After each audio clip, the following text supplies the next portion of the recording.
All right, we're doing a nice deliberate entry, nice and smooth. Move to your point of domination, collapse your sector of fire, acquire, identify, engage all targets. I want nice and smooth. You got it? Engage all targets. All right, here we go. Gotcha. Nice and smooth. Let's go. Here we go.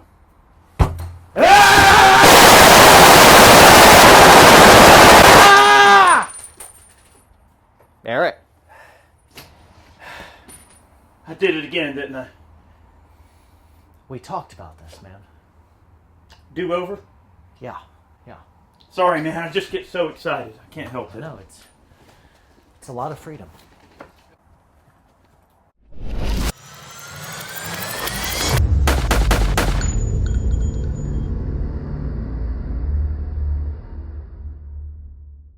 Everyone needs friends, and here are 4 of mine. If you guys are feeling lonely, or maybe just looking for a good time, visit sportsmansguide.com. Use code WARPOET, and you can get set up with some babies like this. Ammunition, military surplus, hunting supplies, they got it all. Make sure you check them out. All right, what's happening, folks? I am joined with Eric of Iraqi Veteran 8888. If you're not already following his channel, you should. Lots of cool content of burning down guns and stuff that you won't necessarily get here. So, Eric, good to have you here. Appreciate you having me on the channel, John. Yeah, man, of course. So what we're talking about is some room clearing stuff today, and a lot of guys would relegate that into kind of the sphere of like, oh, that's SWAT stuff. But listen to me, if you ever get in a gunfight, civilian, cop, military, whatever, if you ever get in a gunfight, it'll probably be in and around structures. That means restaurants, your house, wherever, movie theaters, coffee shops, where else? Just any type of building, you know what I mean? Yeah. Any building, even a parking lot, is basically a room without a roof. You know, it's all just angles. So understanding how to work those angles is really, really important. Now, a lot of guys, military veterans, or maybe you're a patrol cop, but the SWAT team spooled you up on some room clearing stuff, because really the only real room clearing stuff that I see out there is based around team tactics, and a lot of the stuff from before was dynamic room clearing. Eric, you know dynamic clearing, right? Right. What's Four-man dynamic? teams, usually with dynamic, it's pretty much fast and go in, and everybody picks a sector and you go, and it's very organic and very quick, and you kind of leapfrog and go throughout the room. You know, that most infantry guys are taught those basic types of room clearing. Fantastic. And that's team clearing tactics. It's one way to skin a cat. There's dynamic, which is fast. There's deliberate. What tactics is dynamic capitalizing on? Dynamic is going to capitalize on the element of surprise and fast and violent action. Yeah, aggressive, violent, fast. That's what it's doing. And have a bunch of folks flood into a room all of a sudden. That can be a real cool. Oh yeah, you wake up and there's a room full of Joes. That's a bad day for you. Yeah, if they don't know you're coming, man, that's a bad day for them. Right. If they do know you're coming, you could get in some trouble. But what Eric's going to demonstrate for us is just a basic dynamic entry of what would a dude that was in the military when you were in the military, how would they clear this room? So take me through a dynamic clear of infantrymen, take the house. Okay, we can do that. There we go. And We're gonna pause. do it right now? And yep, go ahead. All right, so you want me to go for it? Yeah, let's so do we're it. doing just infantry style, just like military would do. This is not Eric. This is Infantryman Joe in your day. All right, Joe take boy. the house. All right, you got it. So we're talking dynamic. Go!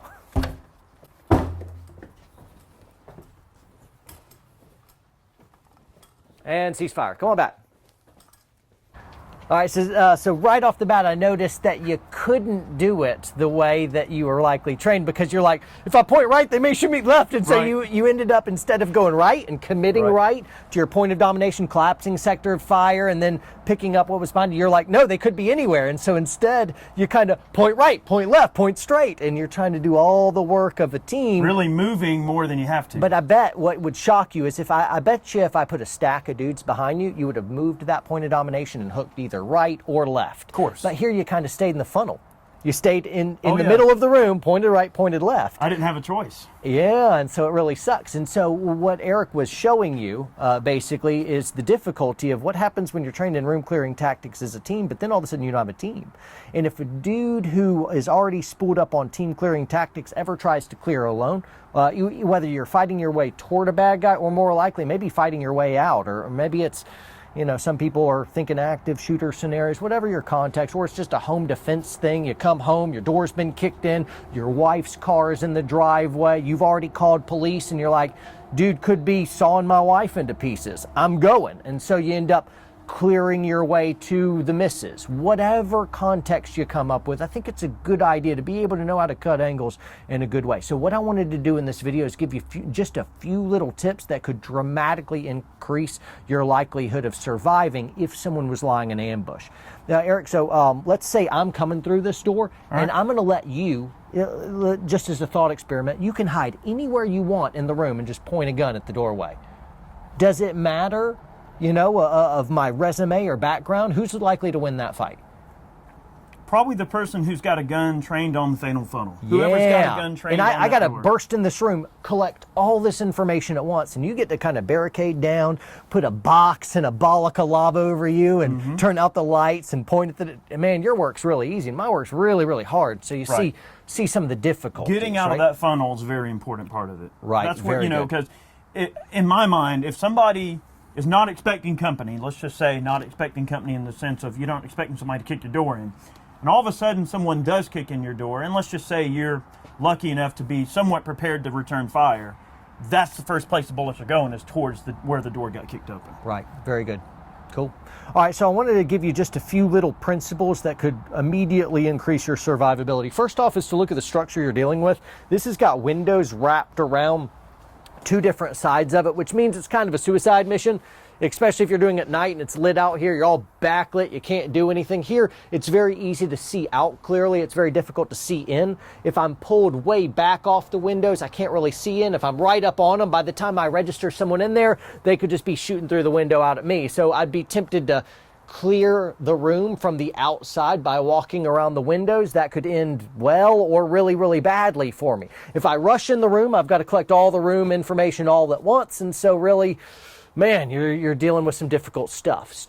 Here's basically the principles. One is I want you to make space. Guns are violence at a distance, folks. So make space, make space. Space means time, and space means if you're the better marksman, the advantages tip in your favor, right? So very first thing, instead of rushing through in a dynamic entry scenario like you would with a team environment, instead let's consider opening this door and immediately kicking back.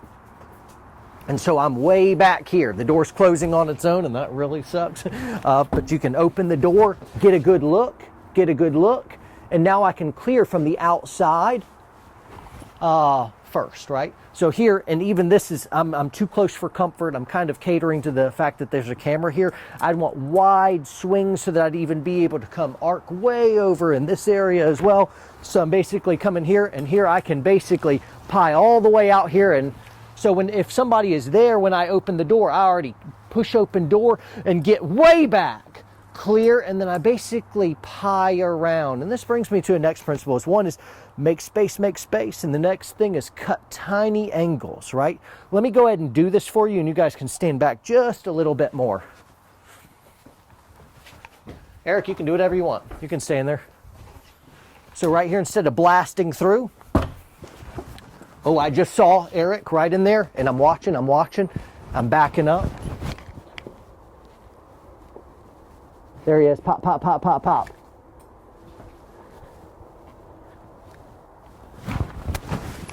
And now I can go ahead and start approaching this. But you notice I saw Eric, and when we would have gotten in a fight, he was way deep in the second room. I'd shoulder transitioned, and so I was still kind of behind some concealment. We saw each other at about the same time, rather him being into ambush, and instead of being up by the funnel, right here, the fatal funnel, the doorway, I was way back here, which means my likelihood of surviving goes way up compared to if I had just burst in the room and been flooded by all this information. Surely he would have seen me first rather than us both at the same time. Cool? So when in doubt, make space, cut angles really, really tiny. Cool? The next thing is get away from the door, fatal funnel. And so I can go nice and smooth and slow outside a structure, but as soon as it's time to cross the threshold, you got to kind of crap or get off the pot. You got to move through quick with some urgency. So as soon as you're ready to go and you've cleared everything that you can from the outside in, now I'm kind of in this awkward place where I'm in the doorway. I've snuck as much as I can. I can see everything over here. I can see everything over here. If anybody's hiding anywhere, it's going to be around this corner. So I could either run the rabbit and kind of burst into the room here, try to burst in the room and get away from the doorway quickly and point my gun just at the spot where people would be, or I can do a quick peek, which is really like a tactician, somebody in a tactical team would be like, don't do that! Because man, that just can, there's a lot that can go wrong with that. But when you're in a single man, you can get away with a lot. I don't have a team that's looking to me for different cues and trying to orchestrate their movements by predicting what I'm going to do. So instead, kind of choke up, quick peek, and then bolt, and then get out of the way, so that if anyone's trying to fight you, they try to start shooting, it's not going to hit me, it's going to hit where I once was. And as I'm backing up, I can process what I just saw and then make a plan and then start coming back up to it. So anyway, this isn't turnkey solutions for you guys. This is just responsible armed citizen. It's the patrol cop who is clearing most of the rooms in the United States and around the world. That's basically what's going on. This can absolutely keep the likelihood of you getting ambushed down, create space, cut tiny angles, and yeah, that'll do it. Eric, you got anything to add? Well, I heard you from in there. I wasn't sure if you were coming into the other room, but I totally agree. I would say that as an individual, one person going through and trying to clear a room, the whole dynamic entry is just a completely unusable option. You really need to have a little more tact. You know? There are some contexts where I'm still going to say, hey, there's some variables of dynamic room clearing we really need to sustain. So for instance, as soon as I'm blowing past the doorway to gain a foothold before I start going smooth and deliberate again, I may throttle down dynamic and then use that aggression to get past the funnel. So that can be very advantageous. Also, if all of a sudden some dude's executing people, it's like, I'm going to create a whole bunch of tactical mistakes here, but if he kills me, I go out with my boots on, but here I am, I need to rush to get to the threat. And that's really a moral consideration that's trumping my tactical consideration. Somebody says, you may die, and I'm like, that may be, but I may save a few before. Definitely a sense of urgency that may be presented in certain cases. Right. So anyway, there's dynamic, there's deliberate, and if you're a responsible armed citizen, if you're a patrol cop, even a lot of the military guys have slowed way down. And so this is just some basic tips. I teach a one-man room clearing class, so if you're interested in learning this is basically just a tiny little taste to start getting you thinking about what you didn't know. But man, really testing this with force on force. We put on masks and we just fight. We just go at it and fight and say, hey, what works? What works? Not theory, what's a little dance. You say, what would actually work in a fight where men are hunting other men? I'm like, well, let's see. And so anyway, it's good stuff. It's tested. It's true. Anyway, you got anything to add? I'm closing out. I think that's pretty much everything in a nutshell. Great. Very good. Hey, good job on that intro video, clearing the room. That was... Yeah, sometimes you just have to be violent. You can't help it. I do know. That's awesome. Good on you. All right, guys, train hard, train smart. We'll see you next time. And that is the video. Thanks so much for tuning in, everyone. Remember to subscribe, comment, like, all that stuff is fantastic. Thank you, Sportsman's Guide, for sponsoring this video. And everyone out there, train hard, train smart, and we'll see you next time.